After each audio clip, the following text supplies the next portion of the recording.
D'accord, donc là, on vient d'installer Bootstrap, d'accord? Donc je vais simplement aller dans ma page source, et là je vois que j'ai bien Bootstrap, d'accord? Donc là on vient de s'installer Bootstrap. Donc là on va retourner sur les specs. Donc qu'est-ce que nous demande la spec features Bootstrap ici? Donc non là, la spec features welcome ici. Donc là elle nous demande d'avoir une navbar, d'accord? Donc comme vous l'aurez deviné, maintenant on va commencer à utiliser Bootstrap. Donc là ce qu'on a installé c'est Bootstrap version 3. Les gars suivez, vous risquez d'être perdus. Donc là on installe Bootstrap 3. On a installé Bootstrap 3, pardon. Donc là on va regarder la documentation de Bootstrap. Donc là comme vous l'aurez compris, Bootstrap c'est un framework CSS, HTML et JS qui vous permet de développer des projets web responsive et mobile assez facilement. D'accord? Donc pour consulter la documentation de Bootstrap, vous avez Getting Started qui vous permet de savoir comment l'installer, etc. Vous avez différentes façons de l'installer. Ça, on va passer puisqu'on l'a déjà fait. Pardon? On l'a déjà installé Bootstrap, c'est ça. Donc là, ici, vous avez la documentation sur le CSS. D'accord? Donc sur le système de grille de Bootstrap. Donc là, vous allez retrouver des mots-clés qu'on a vus dans les specs. D'accord? Donc là, vous voyez qu'on a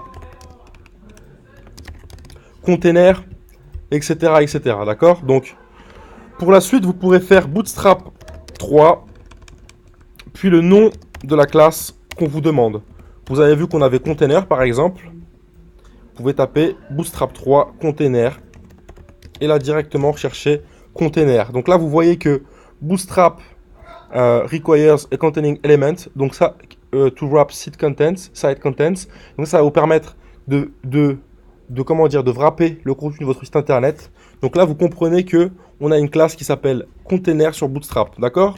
Donc là, on va aller modifier le fichier index.html.erb qu'on avait créé dans le dossier home des contrôleurs. Et on va se créer une div avec la classe container. Et là, j'invente rien. Je copie simplement ce que j'ai vu dans la documentation de Bootstrap. D'accord?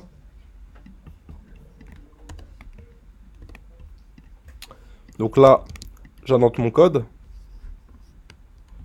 J'indente mon code. Là, je réactualise ma page. Donc page sur laquelle j'ai mis un container.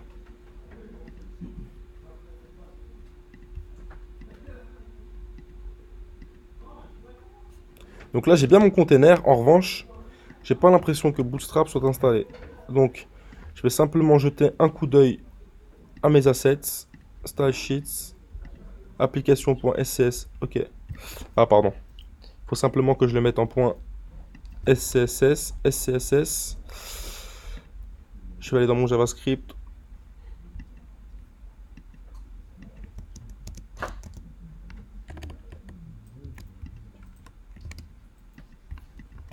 Là, je relance mon serveur.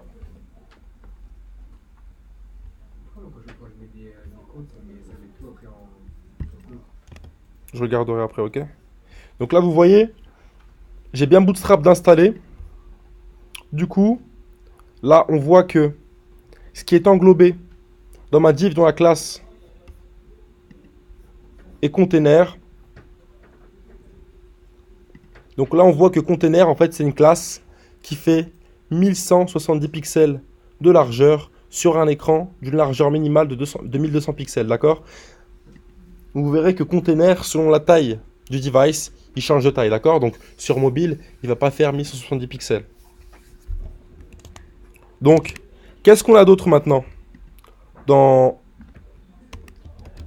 spec, features, welcome spec. Donc on peut voir qu'on avait... Donc container, on l'avait pas, ça on l'avait dans Bootstrap spec. Mais là ici, on peut voir qu'on a navbar, d'accord? Donc là, je peux lire navbar. Donc là, je vais taper quoi? Je vais taper Bootstrap 3 navbar.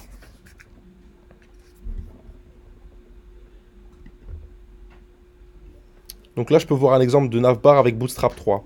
Donc là, j'ai pas accès à la documentation. Je vais aller fouiller dans Components, dans JavaScript. Donc c'est pas dans JavaScript. Je vous invite d'ailleurs à lire chacune des pages Alors, pas les lire en entier, mais de lire les grandes lignes, hein, notamment les chapitres que vous avez sur la droite ici, ok? Là, je vais retourner sur Components. Et ici, je peux lire navbar, d'accord? Donc là, là, là, là, là. Moi, ce que je recherche avant tout, c'est UL, LI, A, navbar, etc. Ok, donc là, je reconnais bien navbar. Ici, je vois bien que j'ai des UL, des LI, des A, etc. Ok? Donc là, ça fait une navbar un peu complète. Je supprimerai par la suite, mais ici, je comprends que je peux prendre ce morceau de navbar, d'accord? Donc là, la navbar, je vais la prendre et je vais aller la déposer dans mon home index.html.erb. Bien sûr, j'ai pas besoin de tout, donc je ne vais pas tout garder. Mais dans un premier temps, je vais tout laisser pour voir déjà si j'ai le résultat escompté. Donc ouais, c'est à peu près ça. Donc là, vous voyez, grâce à Bootstrap, en ayant simplement copié quelques lignes de code, j'ai déjà une navbar de fait. Donc là, j'ai des exemples qui me sont mis. J'ai une barre de recherche. J'ai même un drop-down, d'accord? Donc à moi de garder ou de supprimer ce que je veux garder ou pas. Vous comprenez un peu ou pas du coup l'intérêt de Bootstrap? L'intérêt de Bootstrap, c'est d'avoir des components qui sont déjà écrits et qui sont réutilisables. Là, vous ne créez pas vos propres classes CSS. Enfin, vous allez pouvoir recréer vos propres classes CSS et vous allez pouvoir réécrire par-dessus ces classes CSS. Donc là, j'ai une navbar telle quelle, mais rien ne m'empêche d'overrider ces styles via mon fichier .css. Donc quand je dis overrider, ce que je veux dire par là, c'est réécrire par-dessus. Donc réécrire par-dessus, changer la couleur des titres, changer le background, etc. D'accord? Donc là, je vais retourner sur ma spec features welcome spec. Donc ici, qu'est-ce qu'elle fait ma spec? Ma spec, elle s'appelle it has a navbar. Donc vous l'aurez deviné, elle va vérifier si j'ai bien une navbar. Donc elle visite la home de mon application. Elle expecte que ma page ait le sélecteur CSS.navbar, que ma page ait le sélecteur CSS ul.nav LIA. Donc ça, c'est les liens de la navbar. Elle expecte trouver un A avec la classe navbar brand et elle espère trouver le content gazouilleur. Ok? Donc, moi, je n'ai pas encore défini le content gazouilleur, mais je vais le faire tout de suite dans ma navbar, d'accord? Donc là, vous pouvez lire brand sur ma navbar qui est juste ici. Donc ça, brand, c'est pour dire logo ou nom du site internet. Donc j'ai simplement remplacé brand par gazouilleur parce que c'est ce qui est attendu par mon test. D'accord? Donc là, je vais venir remplacer brand par gazouilleur. Je rafraîchis ma page. J'ai bien gazouilleur. Et là, on va simplement se lancer les tests pour vérifier que ça fonctionne.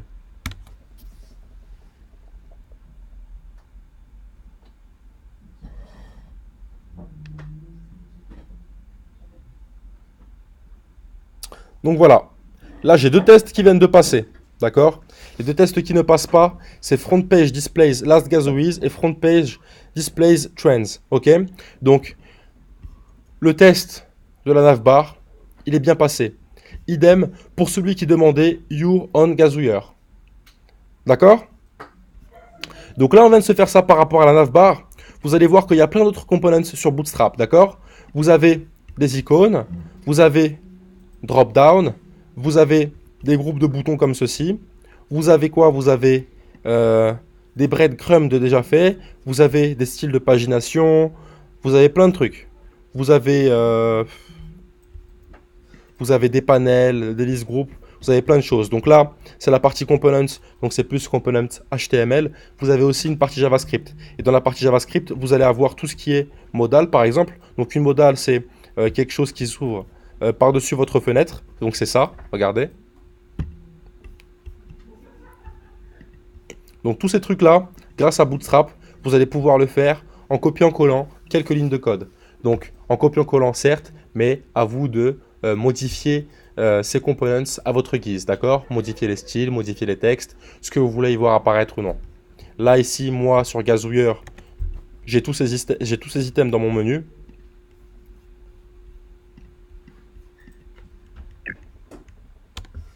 On n'a pas besoin de tous ces items, d'accord? Depuis son constructeur. On n'a pas besoin de tous ces items, donc on peut les modifier, d'accord? On peut les supprimer. On n'est pas obligé de tout garder. Donc là, moi, la navbar, je l'ai faite ici dans mon index.html.erb, mais je pense qu'il est plus judicieux de se mettre la navbar. Où est-ce qu'on peut se la mettre, la navbar, plutôt? Puisqu'on veut la voir sur toutes les pages. Où est-ce qu'on peut se la mettre? Mais il est où le header? Mais il est où le body? Dans quel fichier? Ah, dans l'autre vue, Laquelle? je sais plus comment ça s'appelle, là, dans la... Faut pas créer un fichier header et le relier à d'autres pages. Alors on pourrait se faire un... Alors on pourrait le coller tout simplement ici. Et vous pouvez aussi en effet... Pardon? Dans le index. Non, pas dans l'index, puisque nous on veut le voir sur toutes les pages. Ici, comme je vous l'expliquais tout à l'heure, en fait on a un dossier qui s'appelle Layout, dans le dossier Views, d'accord? Donc c'est... vous avez application.html.erb, et ce fichier-là, il va s'appeler dans toutes vos vues, d'accord? En fait, vos vues, elles s'appellent ici. Systématiquement, vous allez appeler ce fichier-là, application.html.erb. Chaque vue, elle va ensuite s'afficher ici, dans Yield, ce qui est contenu entre les deux balises body. D'accord? Donc là, je vais vous montrer un autre truc qui s'appelle Render, et qui va vous permettre d'afficher des partials en Ruby, d'accord? Donc des partials, on va dire que c'est des bouts de page, d'accord?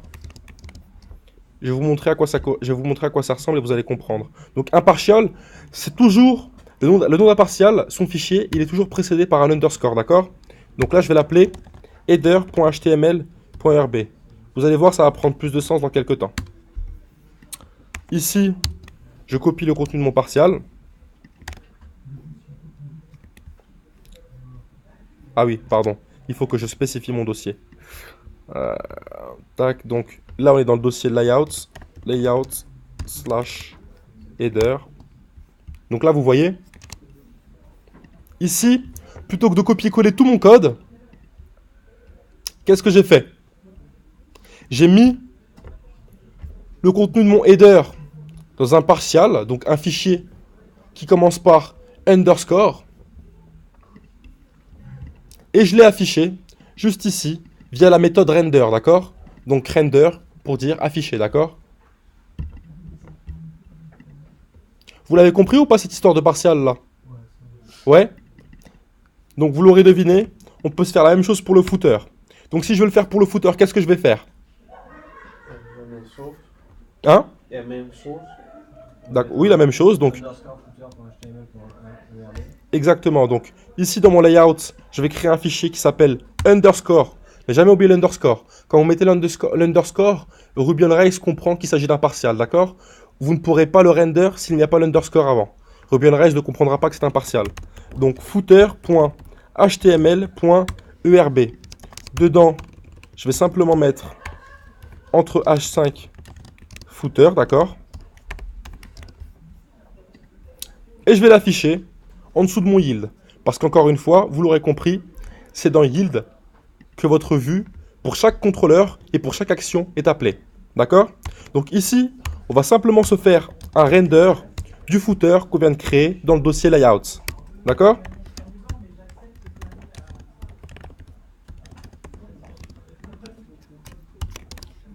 Ah, mince. Je fais n'importe quoi. Là, j'ai spécifié l'extension, on n'en a pas besoin. Vous n'étiez pas attentifs, les gars. Voilà. Donc là, je réactualise et j'ai bien le partial de mon footer. D'accord? Donc là, comme j'ai mis le header et le footer dans mon application.html.rb, ça veut dire que chaque vue que je vais appeler, elle appelle l'application.html.rb et que donc, sur chacune de mes vues, j'aurai et mon header et mon footer. Oui? Qu'est-ce qu'il apporte de plus ERB par rapport à HTML? Alors, ERB vous apporte ça. Sans ERB, vous ne pourriez pas faire ça. C'est juste les variables. C'est ça, les variables et quelques méthodes de templating, d'accord? Je vous laisserai les regarder.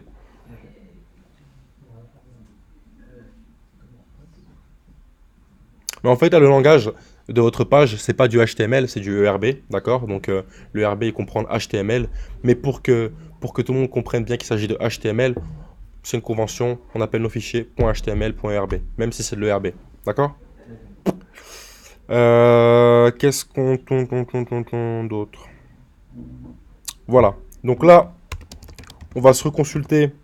Donc là, l'aspect de welcome, je vous laisse la terminer. Elle est particulièrement simple. Donc là, vous voyez, si vous retournez dans Spec de Bootstrap, donc Spec Features Bootstrap, vous allez voir d'autres tests. Donc je pense que maintenant, vous êtes à même de compléter ces tests-là, d'accord? Donc là, on a container, là, on a row. Je vous laisse faire vos recherches par rapport à Bootstrap 3 et à ses classes CSS. Ici, on a call MD-8. Donc ça, je vais peut-être vous le montrer. Je vais vous le montrer, mais je vais peut-être attendre que notre ami Lancelot revienne. Quoique, c'est dans la vidéo et je vous laisserai lui expliquer si jamais il a des interrogations là-dessus. D'accord? Donc, là, ce qu'on va faire, c'est que on va taper... Je sais pas comment je fais pour arriver ici, mais... Hop. Oh. Donc là, je suis dans la documentation de Bootstrap, ok. Donc là, on a les containers. Donc ça, vous l'avez compris, le container, c'est une sorte de wrapper. Donc je vous laisserai lire plus en détail sur à quoi ça correspond. Ici, on arrive dans le système de grille de Bootstrap. Est-ce que vous savez ce que c'est qu'un système de grille? Oui? Pardon? Non, c'est pas ça. En fait, si vous voulez, pour faciliter le responsive, sur Bootstrap, ça paraît compliqué comme ça, mais une fois que vous l'aurez assimilé, vous verrez que ce sera plus simple et vous ferez du responsive comme plus jamais auparavant. Ce sera beaucoup plus simple, d'accord? Donc, les colonnes, si vous voulez, les colonnes, elles sont toujours contenues dans une div de classe row, d'accord? Dans une div de classe row.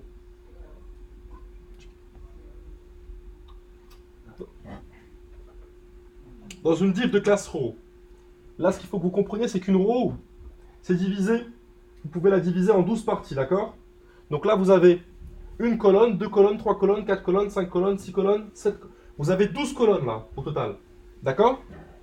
Donc, en passant la classe call-md1 à une div contenue dans une div qui contient la classe row, vous allez créer une div qui prend une colonne de largeur. D'accord? Donc, une colonne de largeur, ça veut dire 1/12 d'une row. Ok? Donc là, vous l'aurez compris, si vous utilisez call-md-8, vous allez créer une div qui prend combien de colonnes?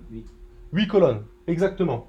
Et si vous utilisez call-md-4, vous allez créer une div qui prend combien de colonnes de largeur? 4, exactement. Donc ça permet de faire quoi? Ça permet potentiellement de faire une partie contenue et une partie sidebar, facilement. Ok? Donc ça, c'est pour gérer la largeur sur les différents types de taille d'écran. Donc, MD, c'est pour dire médium. Vous allez voir que vous avez d'autres classes liées aux grilles de Bootstrap qui sont MD, LG et XS. D'accord? Donc, XS, c'est pour les écrans extra small. Et vous avez aussi LG pour les écrans plus larges. D'accord? Donc, ce qui va être intéressant, ça va être d'avoir, par exemple, sur un gros écran, 2 divs côte à côte, dont les classes sont call-md8 et call-md4, et qu'elles aient aussi les classes call-xs-12 et pareil call-xs-12. Qu'est-ce que ça veut dire? Ça veut dire que sur un gros écran, les 2 colonnes, elles prendront 8 colonnes de largeur et 4 colonnes de largeur, mais que sur un mobile, elles prendront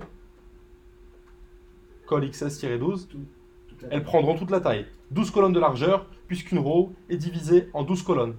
D'accord? Donc ça vous permet de faire du responsive assez facilement. Vous n'allez pas faire du colonne 8, colonne 4 sur du mobile, d'accord? Ça n'a aucun sens. Par contre, vous aurez besoin, par exemple, si vous avez une div de 8 colonnes et une div de 4 colonnes, de tout passer sur 12 colonnes lorsque vous passerez sur un mobile, puisque la taille d'affichage elle est beaucoup plus petite. Vous voyez un petit peu ou pas?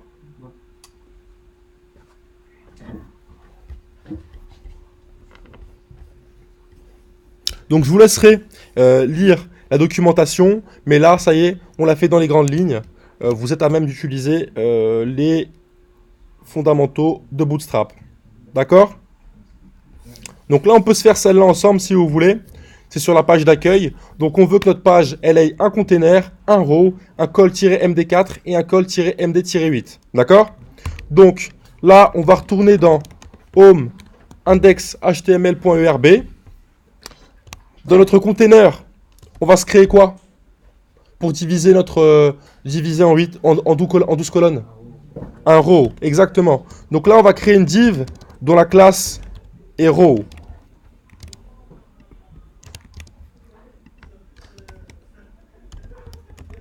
Donc comment est-ce que je fais maintenant pour diviser, pour créer une div dont la largeur fait 4 colonnes? Exactement, donc div classe égale col-md-4. Et comment je fais pour faire la même chose pour 8 colonnes? Colonne-md-8. Exactement. Donc ça, Youron gazouilleur, je vais le mettre dans le md4. Et ça, je vais le mettre dans le md8.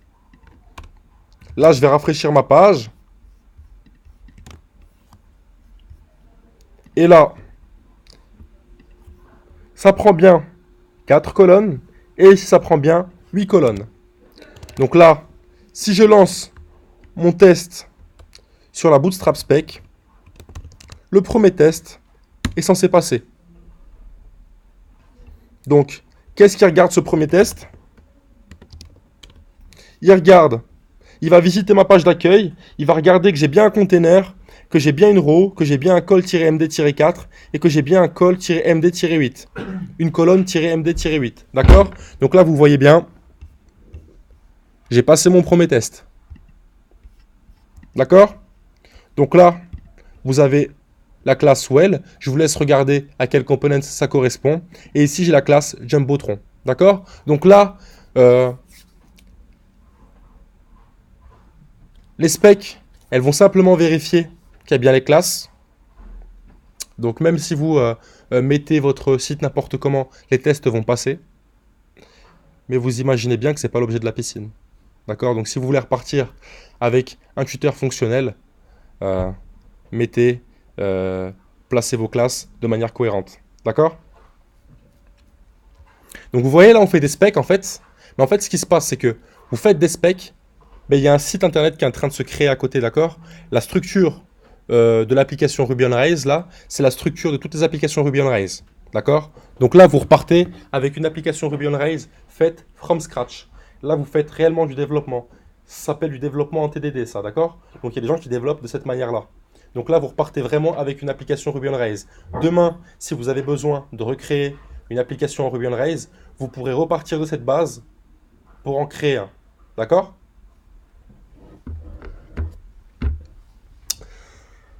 Donc je vous laisse continuer, messieurs.